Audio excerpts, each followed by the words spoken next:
Bonjour les amis, j'espère que vous vous portez bien. Aujourd'hui, nous allons parler très rapidement du coût d'achat et faire la différence en même temps avec le prix de vente et le prix d'achat. Lorsque vous allez dans un marché pour acquérir un produit, par exemple, vous demandez au vendeur combien coûte ce produit-là. Le prix de ce produit-là, c'est ce qu'on appelle par le prix de vente. Mais pourquoi il est prix d'achat? Il est prix d'achat particulièrement pour l'acheteur, c'est-à-dire la somme que l'acheteur doit débourser pour s'acquérir ce produit-là, c'est le prix d'achat du produit pour lui.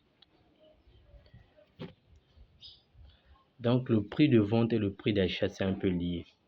Maintenant, à quel moment on parle du coût d'achat? Le coût d'achat, c'est en fait toutes les dépenses qui sont liées à l'achat d'un produit ou d'une marchandise. Par exemple, si vous voulez acquérir une marchandise valant 1 million au Canada, sachant que vous êtes dans un pays africain par exemple, vous allez devoir vous déplacer pour aller au Canada pour pouvoir acheter la marchandise et revenir au pays, certainement pour le vendre, pour ceux qui font du trading par exemple, pour ceux qui font de la revente des produits après achat. C'est un peu ce qu'on appelle par le trading.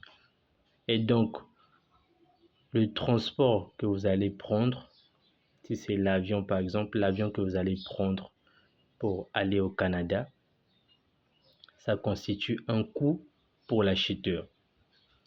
Si vous allez rester 1 ou 2 jours au Canada, vous allez devoir payer des frais d'hébergement dans un hôtel par exemple.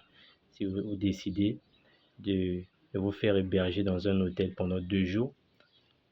Et donc, ça aussi, ça constitue un coût pour l'acheteur.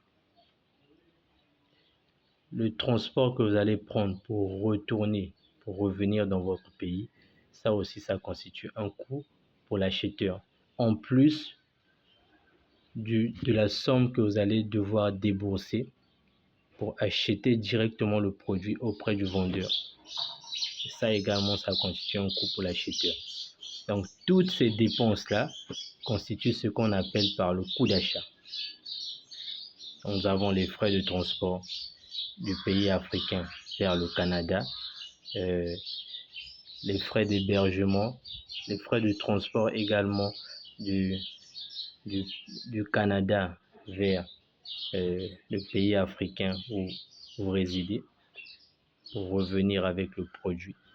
Donc tout ça, frais de transport, frais d'hébergement et même aussi la nutrition parce que vous n'allez pas aller là-bas et vous allez faire 2 jours dans un hôtel, vous n'allez pas vous nourrir. Ça aussi, ça rentre dans le coût d'achat. Parce que si vous n'étiez pas parti là-bas pour acquérir la marchandise, vous n'aurez probablement rien dépensé. Donc voilà en gros ce que l'on peut savoir et comprendre sur le coût d'achat. J'espère les amis que j'ai été assez explicite par rapport au sujet, par rapport aux exemples. Je vous souhaite une belle journée et un beau jeudi. À très bientôt.